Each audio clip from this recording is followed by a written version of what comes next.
નમો દ્વૈ સૌર્યંતાનમ નમો દ્વૈ સૌદાનમ નમો દ્વૈ સૌર્યાન નમો દ્વૈ સૌજાયાન નમો દ્વૈ સૌત્રિકાવતી સાવનમ ઓંકારમિંદુ સંયુક્ત નિત્યમ ધ્યાયંતિ યોગિન કામદમોક્ષનો છે ઓંકારાય નમો નમઃ મંગલમ ભગવાન મંગલમ કુટુંબી મંગલમ કુંડાર્યો જૈન્દ્રમો સુમંગલમ નમઃ સમયસ્થાનાય સ્વાનુભૂત્યા ચકાસ્તે ચિત્તવાય ભવાય સર્વમાં પ્રભાવ નિયમસાર ભગવાન કુમકુંદાચાર્ય રચિત નિયમસાર તથા મુનિવાર પદ્મકમલધારી દેવ રચિત તાત્પર્ય વૃત્તિ ટીકા એનો સ્વાધ્યાય ચાલે છે. નિયમસારના સ્વાધ્યાયમાં 12મો અધિકાર શુદ્ધ ઉપયોગ અધિકાર એની ગાથા 178 પછીથી ટીકાકાર મુનિરાજ પદ્મકમલધારી દેવ એક કળશ કહે છે, કળશ 297. તો કળશ 297 નો સ્વાધ્યાય આપણે શરૂ કર્યો છે. આ કળશ, એનો અર્થ અને એની પર પૂજ્ય ગુરુદેવ કાનજી સ્વામીએ જે વિસ્તાર કર્યો છે એનો કેટલોક ભાગ કર્યો છે, શેષ ભાગ આજે કરીએ છીએ. કળશ 297માં એ વાત આવી કે ભાવો 5 છે, જેમાં આ પંચમ ભાવ એટલે પરમ પારિણામિક ભાવ છે. પંચમ ભાવ, પેલા 4 ભાવ છે એ તો પર્યાય રૂપ છે, પણ આ પંચમ ભાવ, 5મો ભાવ પરમ પારિણામિક ભાવ છે. એ નિરંતર સ્થાયી છે, એ સંસારના નાશનું કારણ છે અને સમ્યક દ્રષ્ટિઓને ગોચર છે.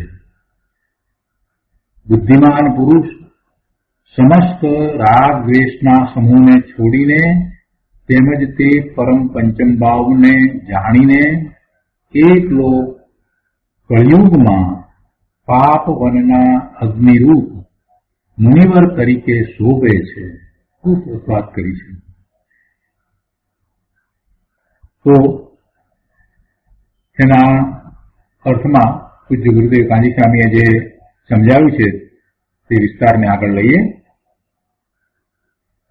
નિયમસાર પ્રવચન સદગુરુ પ્રવચન પ્રસાદ ભાગ 3, પારા નંબર 1016.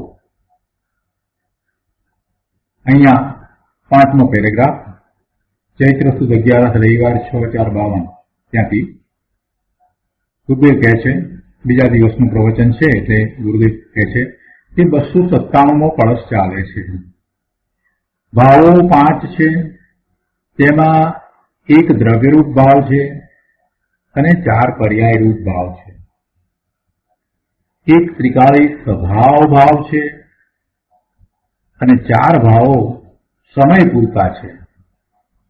સમય પૂરતા છે એટલે એ ક્ષણિક છે, અને પેલું ત્રિકાળી છે એટલે એ કાયમ છે. ભૂતકાળમાં તો વર્તમાનમાં છે અને ભવિષ્યમાં પણ રહેશે એવો એ ત્રિકાળી, એ પરમ પારિણામિક ભાવ. એ પરમ પારિણામિક ભાવ છે એ દ્રવ્યાર્થિક ન્યાયનો વિષય છે, એ તો દ્રવ્ય છે.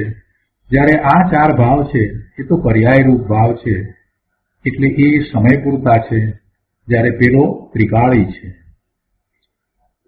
પંચમ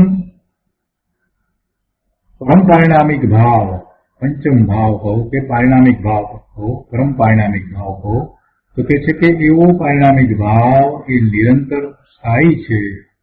આ ભાવ સમ્યક દર્શન, મોક્ષ માર્ગ અને સિદ્ધ દશાનું કારણ છે. પરમ પારિણામિક ભાવ પોતાનું ત્રિકાળ શુદ્ધ દ્રવ્ય એ અનંત ગુણના સમૂહ રૂપ છે, અને એવા અનંત ગુણના સમૂહનું, એ અનંત ગુણનું એવું પરિણમન છે. એ પરિણમન રૂપ જે ભાવ એ જ જીવનો ભાવ છે, આત્માનો ભાવ છે, એ દ્રવ્ય સામાન્યનો ભાવ છે, એ જ પરમ પારિણામિક ભાવ છે અને એ જ કારણ પરમાત્મા છે. કેમ કે જે ભાવ છે એ ભાવ વર્તમાન પર્યાયમાં પ્રગટ થઈ જાય છે. જે શક્તિ રૂપે અંદરમાં ભાવ છે, શક્તિ રૂપે જે ભાવ છે એ એનો સ્વભાવ છે, કેમ કે અંદર એવા ગુણો છે, તો ગુણોનું એવું પરિણમન છે, તો એ એનો સ્વભાવ છે. તો એનું લક્ષ કરતા એને સમ્યક દર્શન, સમ્યક જ્ઞાન, સમ્યક ચારિત્રના પરિણામ થાય છે અને એ જ મોક્ષ માર્ગ છે. એટલે સમ્યક દર્શન જ્યાંથી ધર્મની શરૂઆત થાય છે એ પણ એવા પારિણામિક ભાવનું લક્ષ કરી એની એકાગ્રતા કરતા થાય છે. એટલે પારિણામિક ભાવ છે તે સમ્યક દર્શનનું કારણ છે. અને આગળ વધીને એમાં એ ચારિત્રનો પુરુષાર્થ એટલે સ્વરૂપમાં એકાગ્રતા વધારે છે, સ્થિરતા કરે છે, તો એ આખો મોક્ષ માર્ગ છે. એનું કારણ પણ એ પરમ પારિણામિક ભાવ છે. અને પછી પૂર્ણ દશા પ્રગટ થાય છે, તો એનું કારણ પણ એ પરમ પારિણામિક ભાવ છે. એટલે ગુરુદેવ કહે છે કે આ ભાવ સમ્યક દર્શન, મોક્ષ માર્ગ અને સિદ્ધ દશાનું કારણ છે. એક બીજી વાત પણ ગુરુદેવે અહીંયા લીધી છે કે જેને આવા ભાવની ખબર જ નથી એને તો ધર્મ ક્યાંથી થાય. એટલે એક સામાન્ય ઉદાહરણ આપીને કહે છે કે જેમ મેરુ પર્વતની નીચેના ભાગમાં સોનું છે તે કેવળ જ્ઞાની ભગવાન તો જાણે છે, પણ તે સોનું કામમાં આવતું નથી. તેમ આત્મ સ્વભાવ ચિદાનંદ ત્રિકાળ ધ્રુવ છે, પણ એ અજ્ઞાની જાણતો નથી, એની અજ્ઞાનીને ખબર નથી, તેથી તેને ધર્મ થતો નથી. શક્તિ અપેક્ષાએ તો દરેક જીવ ચિદાનંદ ધ્રુવ છે, પણ જેને એની ખબર જ નથી એને એનો લાભ ક્યાંથી મળે? જેને એના ચિદાનંદ ભગવાન આત્માની ખબર જ નથી, ચિદાનંદ ભગવાન આત્માની જેને ખબર જ નથી, પોતે ત્રિકાળી ભગવાન આત્મા છે, જ્ઞાન સ્વરૂપ છે, અનંત શક્તિનો પિંડ છે, એવો પોતે જ છે, એની જેને ખબર જ નથી એ એનું લક્ષ કરી અને વિતરાગી પરિણામ ક્યાંથી પ્રગટ કરશે? એને ધર્મ ક્યાંથી થશે? એને ધર્મ થતો નથી. ત્રિકાળી ધ્રુવ સ્વભાવ છે તેનું ભાન ન કરે તો સમ્યક દર્શન થતું નથી. એટલે કે મોક્ષ માર્ગની શરૂઆત પણ થતી નથી, કોઈ ધર્મ નથી. એટલે કે અજ્ઞાની પર્યાયમાં ત્રિકાળી સ્વભાવને ભૂલી રહ્યો છે. અંદરમાં તો પડ્યું છે પણ અજ્ઞાની એને ભૂલી ગયો છે, ભૂલી રહ્યો છે, અને એમ ત્રિકાળી સ્વભાવને ભૂલવાને કારણે એને મોક્ષ માર્ગનો પુરુષાર્થ થતો નથી, ભવના ભ્રમણ થાય છે. તે પરમ પારિણામિક ભાવનો આશ્રય લે તો સમ્યક દર્શન થાય, અને સમ્યક દર્શન થયા પછીથી આગળ મોક્ષ માર્ગમાં એ એવો પુરુષાર્થ કરે છે તો પૂર્ણ દશા એટલે કેવળ જ્ઞાન પ્રગટ થાય છે. આગળ કહે છે ઉત્પાદ, વ્યય અને ધ્રુવ એ ત્રણ અંશો છે. તેમાંના ધ્રુવ અંશની અહીં વાત ચાલે છે. દ્રવ્યની વાત કરીએ, કોઈ પણ દ્રવ્યની વાત કરીએ તો એમાં જે પર્યાય છે એના ઉત્પાદ અને વ્યય છે, પણ વસ્તુ જે દ્રવ્ય છે એ તો એના અનંત ગુણ સહિત ત્રિકાળ એમ ને એમ ધ્રુવપણે રહે છે. એટલે એવો ધ્રુવ અંશ એની અહીંયા વાત ચાલે છે. કે છે જીવનો એવો ધ્રુવ અંશ જે ત્રણેય કાળે એવો ને એવો રહે છે એની અહીંયા વાત ચાલે છે. એના અવલંબને સમ્યક દર્શનની પર્યાય થાય છે. કે એ ત્રિકાળી ધ્રુવ એવી ચીજ છે, એનો આશ્રય લેતા, એનું લક્ષ કરતા એને જે પરિણામ થાય છે એ સમ્યક દર્શન, સમ્યક જ્ઞાન, સમ્યક ચારિત્રના પરિણામ થાય છે. ધર્મની શરૂઆત થાય છે, મોક્ષ માર્ગની શરૂઆત થાય છે. તો કહે છે કે તેથી જે દેવ ગુરુ શાસ્ત્ર એમ કહે કે ધ્રુવ સ્વભાવના અવલંબને ધર્મ થાય, પણ નિમિત્ત કે રાગના અવલંબને ધર્મ ન થાય, એમ જે દેવગુરુને શાસ્ત્ર કહે છે એ દેવગુરુ શાસ્ત્ર સાચા છે.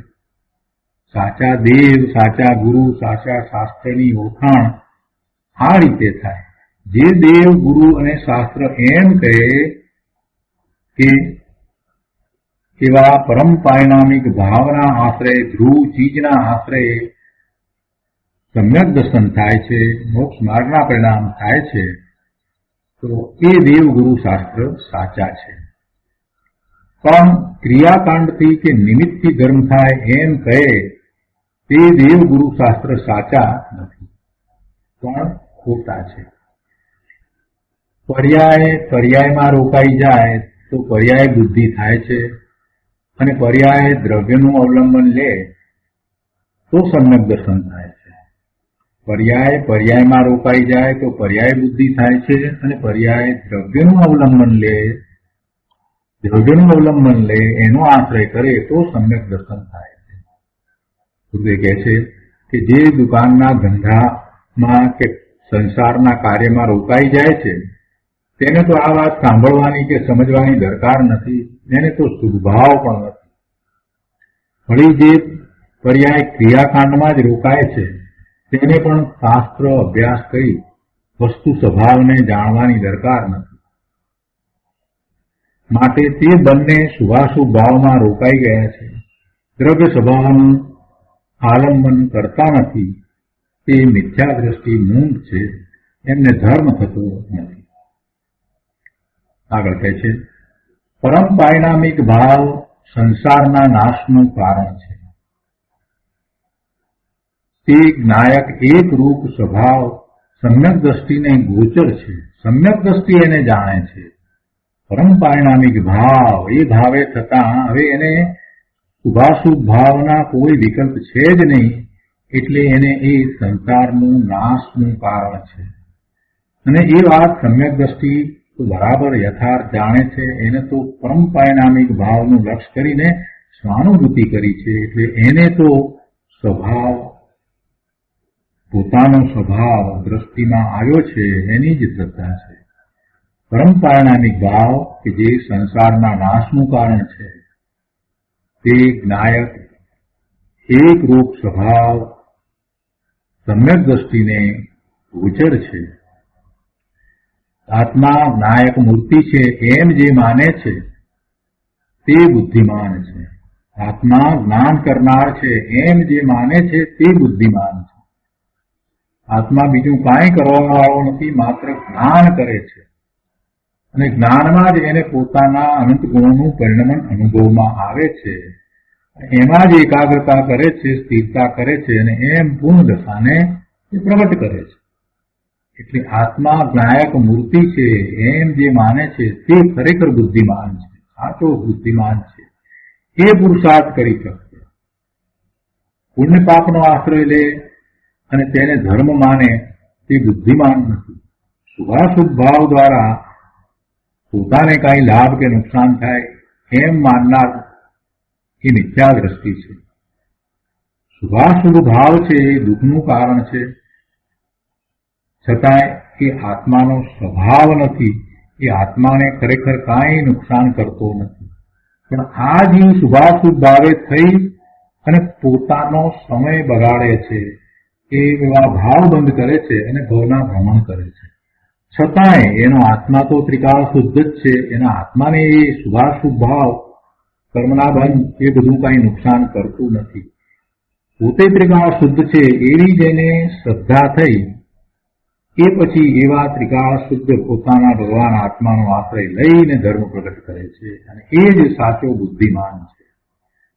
પુણ્ય પાપનો આશ્રય લે અને તેને ધર્મ માને એ કાંઈ બુદ્ધિમાન નથી. બુદ્ધિમાન પુરુષ સમસ્ત રાગ દ્વેષના સમૂહને છોડીને તેમજ પરમ પંચમ ભાવને જાણીને એકલો કળિયુગમાં પાપ વનના અગ્નિરૂપ મુનિવર તરીકે શોભે છે. કળશની અંદર એ વાત આવી ને કે બુદ્ધિમાન પુરુષ સમસ્ત રાગ દ્વેષના સમૂહને છોડીને, હવે રાગ દ્વેષના સમૂહને છોડે એટલે ક્યાં જશે? પોતાના આત્મામાં જ જશે. પંચમ ભાવને જાણીને એમાં જ એકાગ્રતા કરશે. અને કેમ એ એકાગ્રતા કરવા વાળો કે પાપનો નાશ કરનાર છે, પાપ વનને માટે અગ્નિ સમાન છે, અને એવો એ મુનિ શોભી રહ્યો છે. એવા મુનિરાજ શોભાયમાન છે. જે બુદ્ધિમાન પુરુષ પરમ પારિણામિક ભાવનો ઉગ્રપણે આશ્રય કરે છે તે જ એક પુરુષ પાપવનને બાળવાને અગ્નિ સમાન મુનિવર છે. જો અહીં ભાવલિંગી મુનિની વાત કરી છે. મુનિ જંગલમાં રહે છે, એમને વસ્ત્ર કે પાત્ર હોય નહીં, માત્ર મોર પીંછી અને કમંડળ હોય છે, અને એ જ જૈનના સાચા સાધુ છે. તે પુરુષ પંચમ ભાવનો આશ્રય લે છે, પરમ પારિણામિક ભાવનો આશ્રય લે છે. માટે હવે કોઈ અશુભ ભાવ કે શુભ ભાવ ઉત્પન્ન થતા નથી. એટલે એમ એ પાપ વનને બાળવાને સમર્થ છે, અગ્નિ સમાન છે. અહીં મુનિનો ઉગ્ર પુરુષાર્થ છે, માટે અગ્નિ સમાન કહ્યા છે. સમ્યક દ્રષ્ટિનો ઉગ્ર પુરુષાર્થ નથી, માટે સમ્યક દ્રષ્ટિ ચોથા ગુણ સ્થાને છે એને અગ્નિ સમાન કહ્યા નથી. પણ અહીંયા સાતમા છઠ્ઠે ગુણસ્થાને ઝૂલતા મુનિરાજને એ પાપ ઘટવીને બાળવા માટે અગ્નિ સમાન કહ્યા છે. મુનિ તો આત્મ સ્વરૂપમાં વિશેષ લીન છે. ચોથા પાંચમા ગુણસ્થાને એવી લીનતા હોતી નથી. ચોથા ગુણસ્થાને તો સ્વરૂપમાં ક્યારેક જાય છે, ઘણા આશરે જાય છે, બહુ ઓછી ક્ષણ માટે જાય છે. પાંચમા ગુણસ્થાને થોડુંક વધારે જાય છે, પણ તે છતાંય સ્વરૂપમાં એકાગ્રતા લીનતા નથી. તેવી લીનતા મુનિરાજને છે, એવી લીનતા નથી. એ દશા સાતમા ગુણસ્થાનની છે. એટલે સાતમા ગુણસ્થાને રહેલા મુનિરાજ છે, એમને માટે આવા શબ્દો મૂક્યા કે પાપરૂપી અટવીને બાળવા માટે અગ્નિ સમાન છે, અને એ શોભી રહ્યા છે. મુનિ તો આત્મ સ્વરૂપમાં વિશેષ લીન છે, એટલે પુણ્ય પાપની વૃત્તિ ઉત્પન્ન થતી જ નથી. બહુ સરસ વાત મૂકી છે. મુનિરાજ તો આત્મ સ્વરૂપમાં લીન છે. બહુ સરસ. મુનિરાજની તો શું વાત થાય. ગુરુદેવ તો મુનિરાજની વાત કરતા એવા ભાવ વિભોર થઈ જાય છે કે વાત નથી. અહીંયા કહે છે કે મુનિ તો આત્મ સ્વરૂપમાં વિશેષ લીન છે, એટલે પુણ્ય પાપની વૃત્તિ ઉત્પન્ન થતી જ નથી. પંચ મહાવ્રત તથા 28 મૂળ ગુણના વિકલ્પો, અચેલપણું, એકવાર ભોજન આદિના વિકલ્પો પણ પરમાર્થે તો એ પાપ જ છે, એટલે કે એ બંધનું કારણ જ છે. ખરેખર એ વિકલ્પોને બાળવાને માટે મુનિ સમર્થ છે. ખરેખર તો એ વિકલ્પોને બાળવા માટે મુનિરાજ સમર્થ છે. એટલે કે મુનિરાજ તો એ વિકલ્પોને છોડીને, એવા શુભભાવને છોડીને અંતરમાં શુદ્ધ ભાવે થઈ જાય છે. માટે એ અગ્નિ સમાન છે.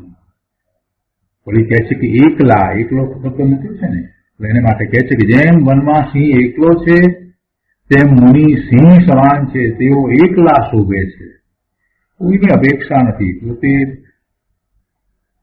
સર્વજ્ઞ સ્વભાવી ભગવાન આત્મા છે, અને એનો અંશ એમણે પ્રગટ કર્યો છે. એવા મુનિરાજ એકલા શોભે છે. પુણ્ય પાપનું આલંબન છોડીને જે અંતરમાં લીન થયા છે તે શોભાયમાન મુનિ છે. પુણ્ય પાપ બંધન છે, તે મુનિની શોભા નથી. અંતરમાં લીનતાપૂર્વક પુણ્ય પાપના વિકલ્પોને છોડી દીધા છે, અને પુણ્ય પાપના વિકલ્પોને છોડ્યા છે એટલું જ નહીં, પણ પોતે નિર્ગ્રંથ થયા છે.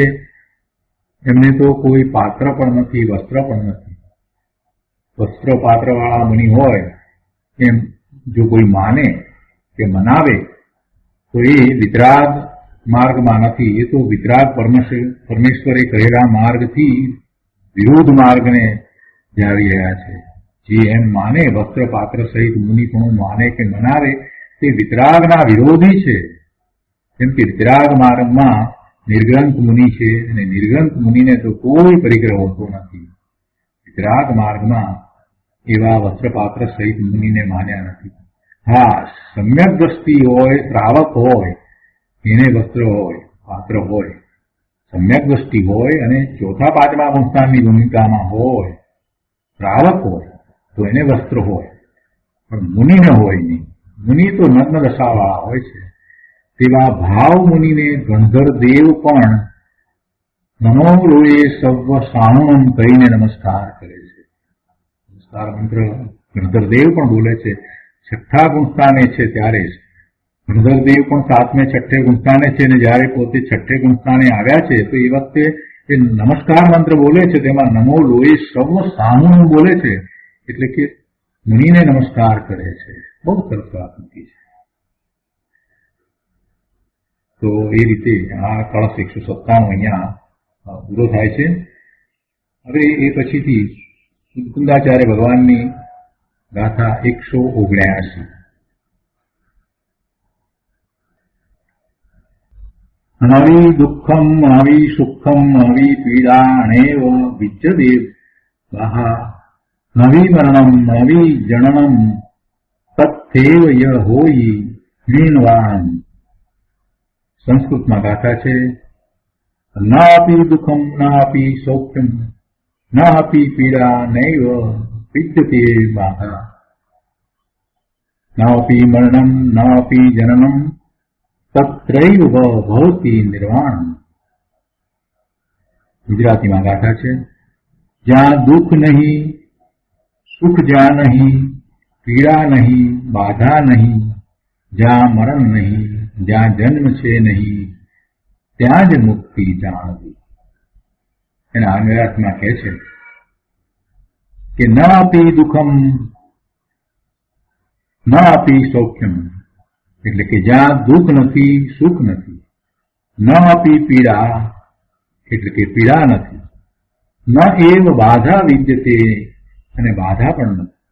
ન આપી મરણમ ન આપી જનનમ, મરણ નથી, જન્મ નથી.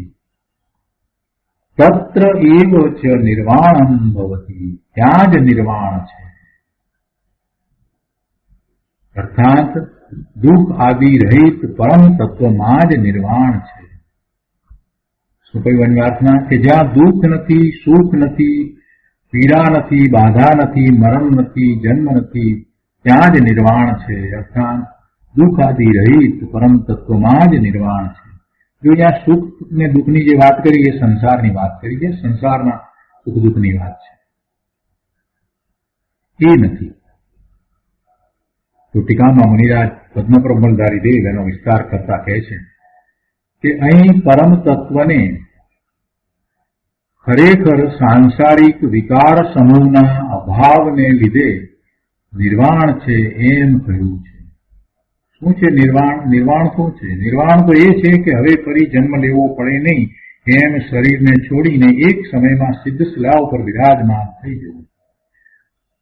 પણ એમ વિરાજમાન થતા પહેલા એ આત્માએ કેવળ જ્ઞાન પ્રગટ કર્યું છે અને 4 ઘાતી કર્મોનો ક્ષય કરી, અને હવે જયારે 4 અઘાતી કર્મોનો પણ ક્ષય થાય છે, આયુષ કર્મનો પૂરો થયો છે, તો એ વખતે હવે 14મા ગુણસ્થાન પછીથી એ દેહને છોડે છે અને હવે એને જન્મ લેવાનો નથી, હવે બીજું શરીર ધારણ કરવાનું નથી. એટલે નિર્વાણ છે, એ મુક્તિની દશા છે, મોક્ષ છે.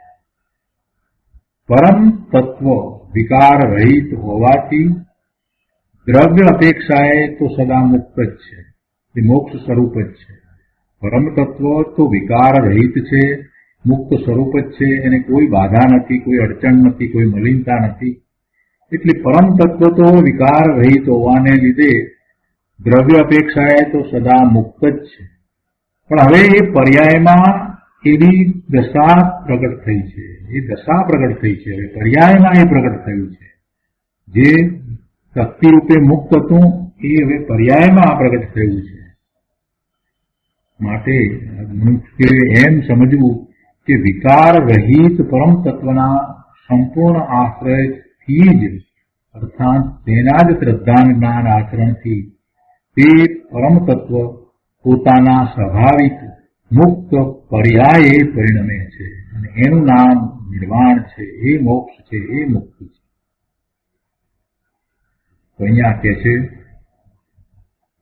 કે પરમ તત્વને ખરેખર સાંસારિક વિકાર સમૂહના અભાવને લીધે સાંસારિક વિકાર સમૂહ નથી, માટે પરમ તત્વને નિર્વાણ છે,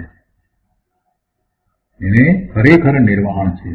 અને એવા નિર્વાણ સ્વરૂપ પરમ તત્વનો આશ્રય કરતા પર્યાયમાં પણ એવી મુક્ત પર્યાય, મોક્ષની પર્યાય પ્રગટ થાય છે. મૂળ તત્વ પરમ તત્વની પણ વાત છે અને સિદ્ધ પરમાત્માની પણ વાત છે.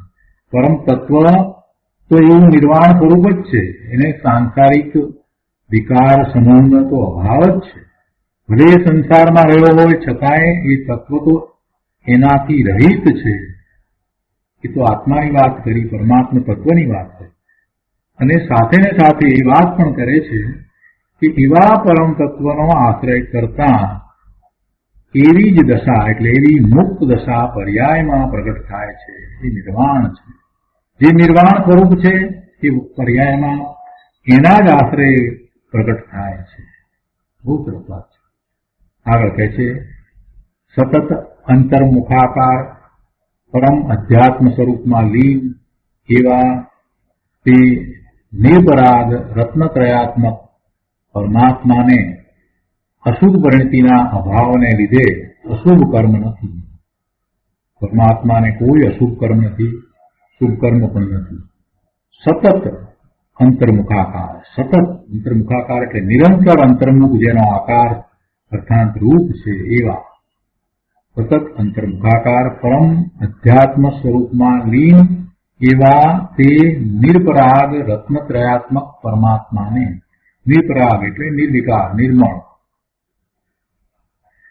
એવા પરમાત્માને અશુભ પરિણતિના અભાવને લીધે અશુભ કર્મ નથી, અને અશુભ કર્મના અભાવને લીધે દુઃખ નથી.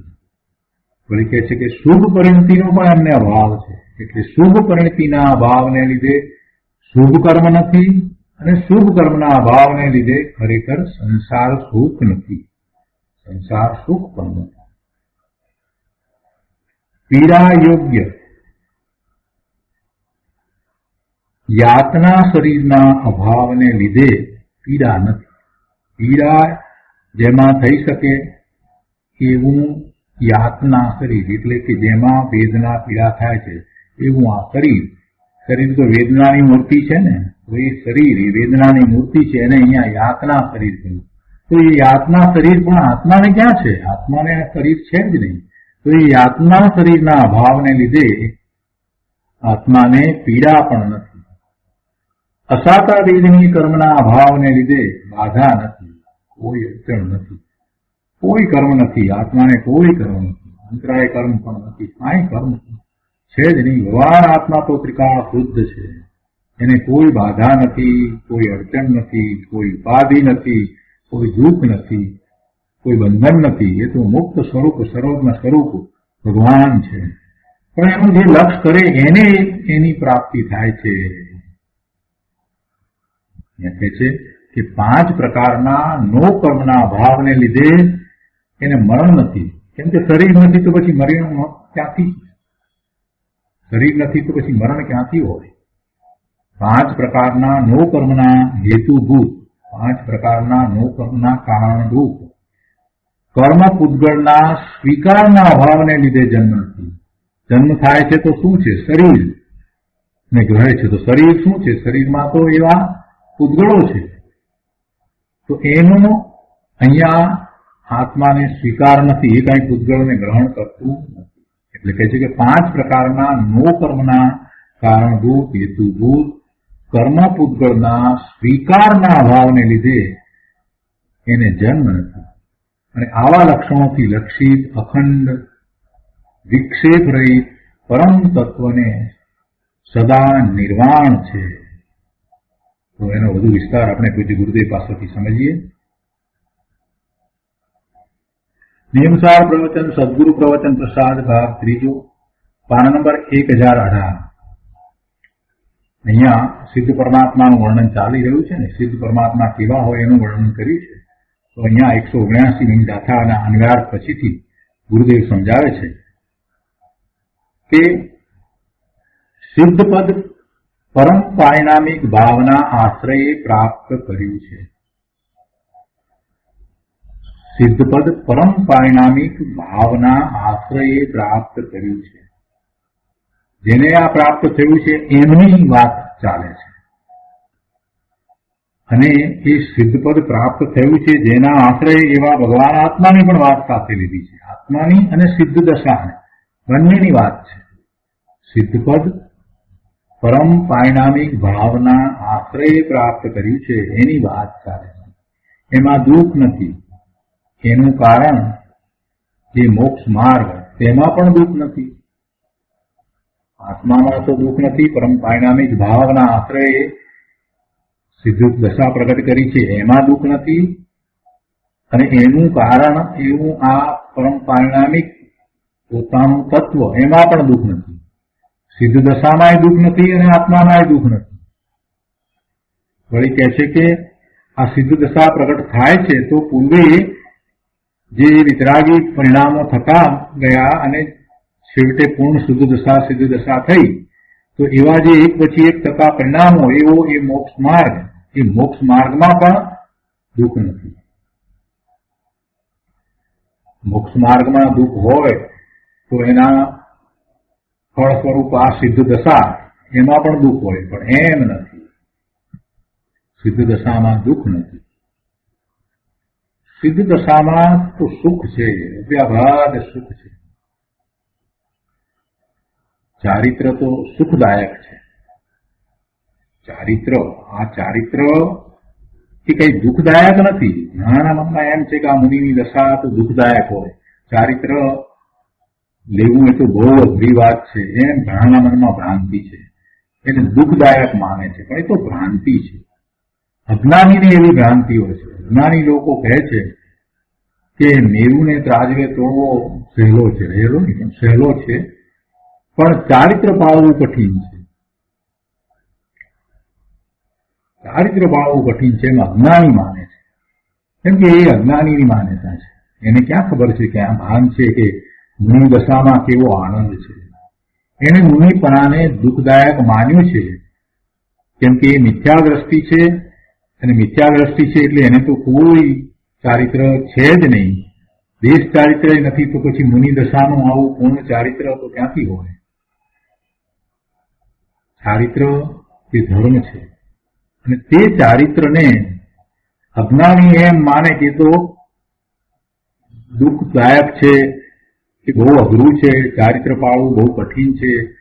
એ ચારિત્રને એ ખાંડાની ધાર જેવું અને મીનના દાંતે લોઢાના ચણા ચાવવા જેવું અઘરું માને છે, બહુ કઠિન માને છે. એમ એ ચારિત્ર એ જ ધર્મ છે. એવા ચારિત્રને એવા ધર્મને દુઃખદાયક માને છે. હવે જો એ ચારિત્ર દુઃખદાયક હોય તો એનું ફળ જે મોક્ષ મુક્તિ એ પણ પછી દુઃખદાયક જ થયું ને. એનું ફળ પણ દુઃખદાયક જ હશે ને.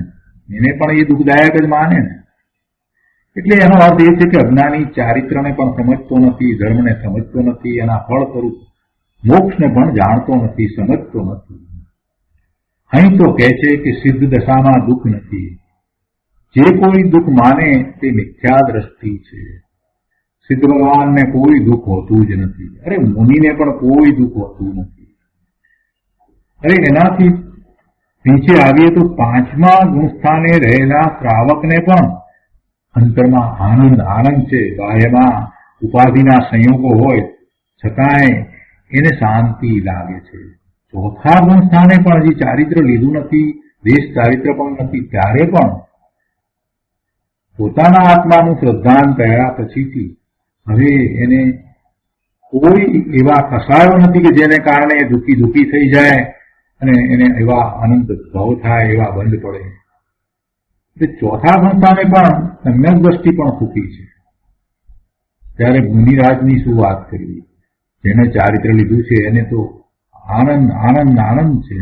અને એ દશામાં આગળ વધતા પૂર્ણ દશા મુક્તિની દશા પ્રગટ કરી છે. એવા સિદ્ધ ભગવાનને તો અવ્યાબાદ સુખ આનંદ શાંતિ છે. અહીંયા આગળ કહે છે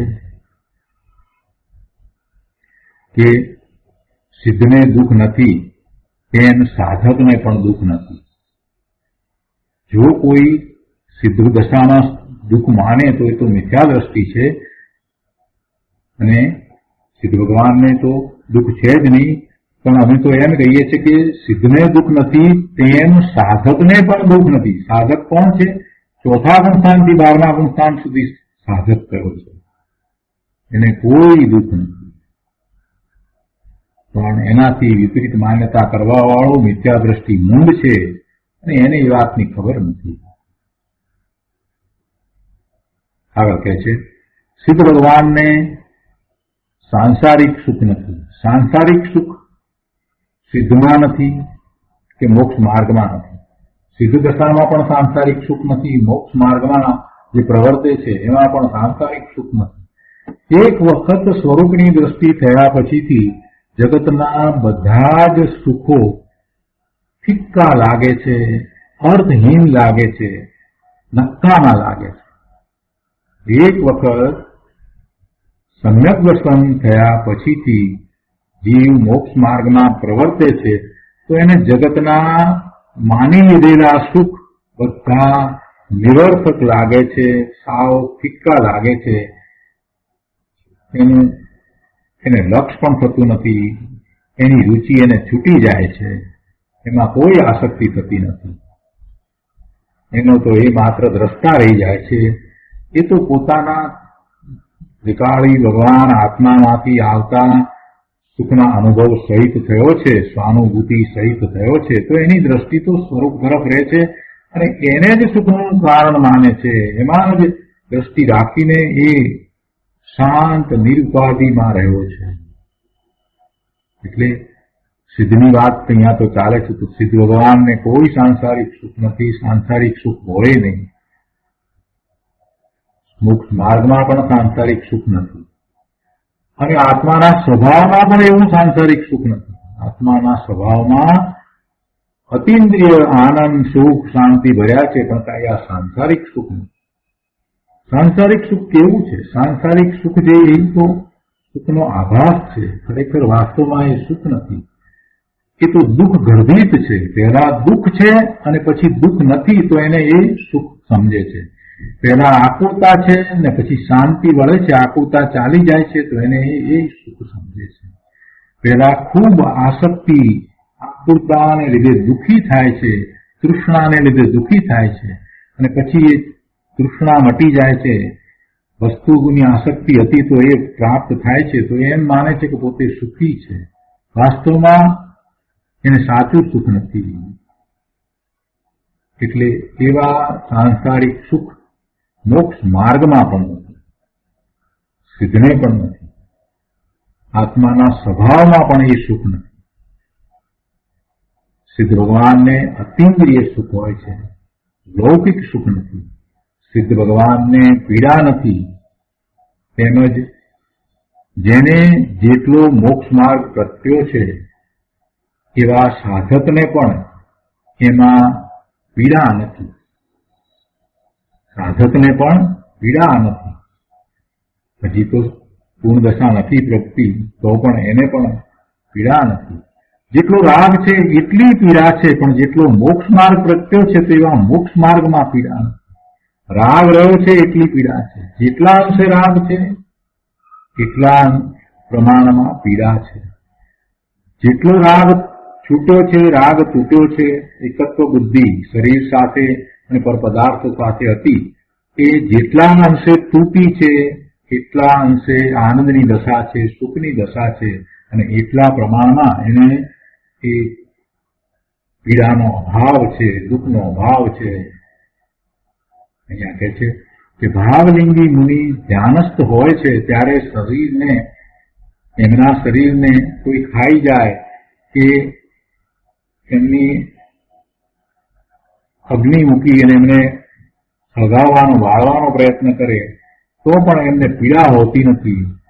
કેમ કે શરીર સાથેનું એકત્વ એમને છૂટી ગયું છે. શરીર સાથેનું એકત્વ છૂટ્યું છે એટલે શરીર સાથે મમત્વ છે નહીં, શરીરમાં પોતાપણું નથી. પોતે એનાથી તદ્દન બિન જુદા ભગવાન આત્મા છે અને પોતે પોતાના સ્વરૂપમાં સ્થિર થયા છે, એકાગ્રતા કરીને એમાં લીનતા કરી રહ્યા છે. તો શરીરની પીડા છે એ પીડા રૂપે એમને અનુભવમાં આવતી નથી, એ તો આનંદને અનુભવે છે. આત્મામાં આકુરતા થાય છે તે પીડા છે. આત્મામાં આકુરતા ક્યારે થાય કે આત્મા શરીર સાથે એકત્વ કરે છે તો એને પીડા થાય છે. આત્મા પરપદાર્થોમાં મમત્વ કરે છે અને પરપદાર્થ એને પ્રાપ્ત નથી થતા તો એને દુઃખ થાય છે. પરપદાર્થને પોતાના માન્યા હતા અને એ પરપદાર્થનો વિયોગ થયો તો એને દુઃખ થાય છે, એને પીડા થાય છે. પણ જેને પર સાથે કે શરીર સાથે કાંઈ સંબંધ રહ્યો જ નથી એને કોઈ દુઃખ નથી. મુનિને આકુરતા નથી, માટે પીડા નથી. અને ત્રિકાળી સ્વભાવ પણ એવો જ છે. ત્રિકાળી સ્વભાવમાં પણ કોઈ આકુરતા નથી, કોઈ પીડા નથી. બહુ સરસ વાત કરી છે. અહીંયા તો મુનિ દશાની વાત કરી, તો પછી સિદ્ધ પરમેશ્વરને તો ક્યાંથી હોય પીડા? સિદ્ધ ભગવાનને એ કાંઈ નથી અને આત્માના સ્વરૂપમાં પણ એ કાંઈ નથી. આત્માનો સ્વભાવ જ પીડા રહિત છે, એમાં પીડા હોઈ શકે નહીં. એવી વાત કરી દીધી છે. બહુ સરસ વાત કરી છે. આગળ કહે છે કે આત્મામાં બાધા નથી અને સિદ્ધને પણ બાધા નથી. એટલે કોઈ વિઘ્ન નથી, કોઈ બંધન નથી, કોઈ અટકાવનાર નથી. આત્માના પૂર્ણ શુદ્ધ સ્વરૂપને કોઈ બાધા નથી. એમ સિદ્ધ ભગવાનને પણ હવે કોઈ બાધા નથી, કેમ કે તો પૂર્ણપણે કર્મની પ્રકૃતિઓથી રહિત થયા છે. હવે કોઈ કર્મબંધન એમને રહ્યું નથી. અને જે મોક્ષ માર્ગમાં છે, જેને મોક્ષ માર્ગ પ્રત્યો છે, તેને પણ વિઘ્ન નથી. તેને પણ વિઘ્ન નથી. ભલે હજી કેટલીક કર્મની પ્રકૃતિઓ આ મોક્ષ માર્ગમાં જે ચોથા પાંચમા ગુણસ્થાને છે કે સાતમા છઠ્ઠા ગુણસ્થાને છે, એને હજી કેટલીક કર્મની પ્રકૃતિઓ બાકી હોય, તે છતાંય એ આનંદમાં છે. એટલે કહે છે કે જેને મોક્ષ માર્ગ પ્રત્યો છે તેને પણ વિઘ્ન નથી. આત્મા, સિદ્ધ અને મોક્ષ માર્ગ એ ત્રણેયને બાધા નથી. ત્રણેયની વાત સાથે આવે છે. આત્મામાં મરણ નથી અને સિદ્ધને પણ મરણ નથી. વળી મોક્ષ માર્ગ પણ જીવતો ઉભો છે, તે મરતો નથી. મોક્ષ માર્ગનો ક્ષય ક્યાં થાય છે? મોક્ષ માર્ગ તો ઉભો રહે છે ને મોક્ષ માર્ગ તો એની પૂર્ણ દશા ને પ્રાપ્ત કરે છે. જે સિદ્ધ કરવાનું છે તેને એ સિદ્ધ કરે છે, એટલે કે સિદ્ધ દશાને પ્રાપ્ત કરે છે, સાધ્યને સિદ્ધ કરે છે. મોક્ષ માર્ગ તો જીવતો ઉભો છે, મરતો નથી. સાધકને સ્વભાવ દ્રષ્ટિ હોવાથી તે આત્માનો જન્મ માનતો નથી.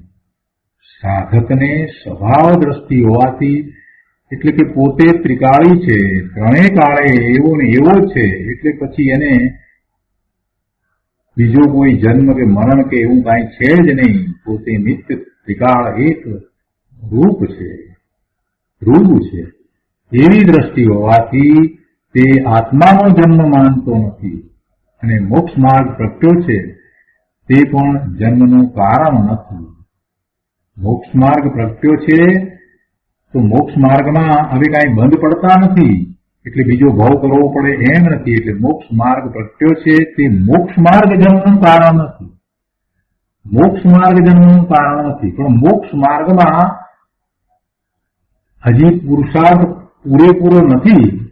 તો પુરુષાર્થની નબળાઈને કારણે જે સાથે રહેલો શુભભાવ છે એ શુભભાવ બંધનું કારણ છે, કર્મ બંધનું કારણ છે, જન્મનું કારણ છે.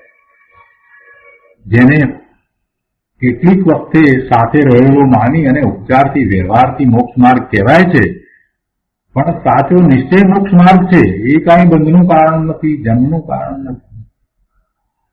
સિદ્ધને તો જન્મ જ નથી અને ત્રિકાળી સ્વભાવમાં પણ જન્મ નથી. ત્રિકાળી સ્વભાવમાં ક્યાં જન્મ છે? અને સિદ્ધ ભગવાનને તો હવે જન્મ નથી. સુખ દુઃખ આદિ જે કયા તેનાથી રહિત થવું તે નિર્વાણ છે. કેમ કે મુક્તિ તો આત્માની પર્યાયમાં થાય છે, બીજે થતી નથી. મુક્તિ ક્યાં થઈ? કોની થઈ? પોતે મુક્ત સ્વરૂપ હતો અને હવે પર્યાયમાં એ મુક્ત સ્વરૂપને એને પ્રગટ કર્યું. હવે એની દશા મુક્ત થઈ. જે શક્તિ રૂપે પોતે હતો એ હવે પર્યાયમાં એને પ્રગટ કર્યું. એટલે આત્માની પર્યાયમાં મુક્તિ થાય છે, જે ક્યાંય બહારમાં થતી નથી. જે અંદરમાં પડ્યું હતું, જે મુક્ત સ્વરૂપ અંદરમાં શક્તિરૂપ પડ્યું હતું, એ પ્રગટ થયું. એટલે પોતે ભગવાન આત્મા નિર્વાણ સ્વરૂપ જ છે અને નિર્વાણ સ્વરૂપ છે એ શક્તિ રૂપે હતું, એ બહારમાં પ્રગટ થયું. એટલે એ મોક્ષ થયો, મુક્તિ થયું. હવે ટીકાનો વિસ્તાર કરતા ગુરુદેવ સમજાવે છે કે અહીં પરમ તત્વને ખરેખર સાંસારિક વિકાર સમૂહના અભાવને લીધે નિર્વાણ છે એમ કહ્યું છે. અહીં પરમ તત્વને ખરેખર સાંસારિક વિકાર સમૂહના અભાવને લીધે નિર્વાણ છે એમ કહ્યું છે. પરમ તત્વ વિકાર રહિત હોવાથી દ્રવ્ય અપેક્ષાએ સદા મુક્ત જ છે. માટે મુમુક્ષુએ એમ સમજવું કે વિકાર રહિત પરમ તત્વના સંપૂર્ણ આશ્રયથી જ તે પરમ તત્વ પોતાના સ્વાભાવિક મુક્ત પર્યાયે પરિણમે છે. એટલે કે આત્માના શ્રદ્ધા, જ્ઞાન અને આચરણથી જ સિદ્ધ પદની પ્રાપ્તિ થાય છે. શું સમજવું મુમુક્ષુએ એમ સમજવું કે વિકાર રહિત, વિકાર વિનાનું પરમાત્મા તત્વ છે અને એવા પરમાત્મા તત્વના સંપૂર્ણ આશ્રયથી જ પરમાત્મા તત્વ પોતાનું, એના સંપૂર્ણ આશ્રયથી, પરમાશ્રયની સામે સાક્ષાત તીર્થંકર ભગવાન બિરાજમાન હોય તો એમનો પણ આશ્રય નહીં, એમનો આશ્રય થઈ શકે પણ નહીં. પ્રભુની કરુણા છે અને કરુણા કરીને એમણે બધું આપ્યું છે. હવે એ તત્વને સમજીને પોતે પોતાના પરમ તત્વનો આશ્રય કરવાનો છે. એટલે પોતાનું પરમ તત્વ એનો સંપૂર્ણ આશ્રય કરવાથી જ પોતાના સ્વાભાવિક મુક્ત પર્યાયના પરિણામ થાય છે. એટલે કે આત્માના શ્રદ્ધા, જ્ઞાન અને આચરણથી જ સિદ્ધપદની પ્રાપ્તિ થાય છે. આગળ કહે છે કે સતત અંતર્મુખાકાર પરમ અધ્યાત્મ સ્વરૂપમાં લીન એવા તે નિરુપરાગ રત્નત્રયાત્મક પરમાત્માને અશુભ પરિણતિના અભાવને લીધે અશુભ કર્મ નથી અને અશુભ કર્મનો અભાવ હોવાથી દુઃખ પણ નથી. આત્મા નિરંતર અંતર્મુખાકાર છે. પુણ્ય પાપ આદિ બહિર્મુખપણું છે. આત્મા તો નિરંતર અંતર્મુખાકાર છે. એટલે આત્મા પોતે ક્યારેય પરનું લક્ષ્ય કરતો જ નથી. એ પોતે પોતાના ભાવે જ છે. એટલે એનો સ્વભાવ એવો જ રહ્યો છે. પોતે પોતાના સ્વભાવ ભાવે છે એટલે એ અંતર્મુખાકાર છે. આ પુણ્ય પાપના પરિણામ થવા એ પર્યાયમાં થાય છે. એમાં ઉપયોગ બહારમાં છે ત્યારે, એટલે બહિર્મુખપણું થયું છે ત્યારે એવા પરિણામ થાય છે. પણ તે વખતે પણ એ બધું પર્યાયમાં છે, આત્માના મૂળ સ્વરૂપમાં નથી. એટલે આત્મા તો નિરંતર અંતર્મુખાકાર જ છે. પણ વર્તમાન પર્યાયમાં એવા આત્માનું લક્ષ્ય છોડીને પરનું લક્ષ્ય કર્યું છે, ઉપયોગ બહારમાં છે, તો બહિર્મુખપણું થયું અને એમ થતા શુભાશુભ ભાવ થયા. એવું પુણ્ય પાપ આદિ રૂપ બહિર્મુખપણું છે. એ બહિર્મુખપણું આત્માનો સ્વભાવ નથી. ભગવાન આત્મા અધ્યાત્મ રસમાં લીન છે અને એવા ભગવાન આત્માનું અવલંબન એ અંતર્મુખપણું છે. એવા અધ્યાત્મ રસમાં લીન ભગવાન આત્મા, એનું અવલંબન તે અંતર્મુખપણું છે. આત્મા સદા દર્શન, જ્ઞાન, ચારિત્રના પરિણમન રૂપ છે. અનંત ગુણ છે અને અનંત ગુણના પરિણમન રૂપ ભગવાન આત્મા છે. આત્મા સદા હંમેશા દર્શન, જ્ઞાન, ચારિત્રના પરિણમન રૂપ છે અને એ જ તો એનો સ્વભાવ છે. અને એને સિદ્ધ પરમાત્માએ તો પૂર્ણપણે પ્રગટ કરી દીધો છે. એટલે સિદ્ધ પરમાત્મા પણ આનંદ કંદ તત્વ છે અને દર્શન જ્ઞાન ચારિત્ર પરિણતિ વાળા છે. માટે આત્મામાં અને સિદ્ધમાં કર્મ નથી, તેથી એમને દુઃખ નથી. અંતરમાં દુઃખ નથી, દુઃખ તો વિકૃતિમાં છે. અંતરમાં દુઃખ નથી એટલે આત્મામાં દુઃખ નથી, આત્માના સ્વભાવમાં દુઃખ નથી. પણ દુઃખ છે એ તો પર્યાયમાં છે અને એ તો વિકૃત પર્યાય છે.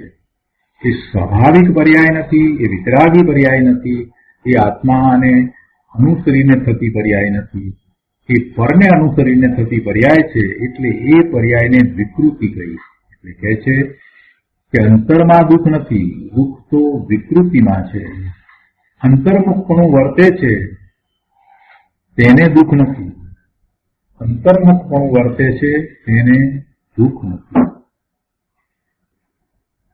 તો આજનો સ્વાધ્યાય આપણે અહીંયા સુધી રાખીએ છીએ. વિશેષ વિસ્તાર આપણે આવતી વખતે લઈશું. સુખધામ અનંત સુસંત ચરી દિન રાત રહે તદ ધ્યાન મહી પ્રશાંતિ અનંત સુધામય છે પ્રણમુ પદતે વરતે જયતે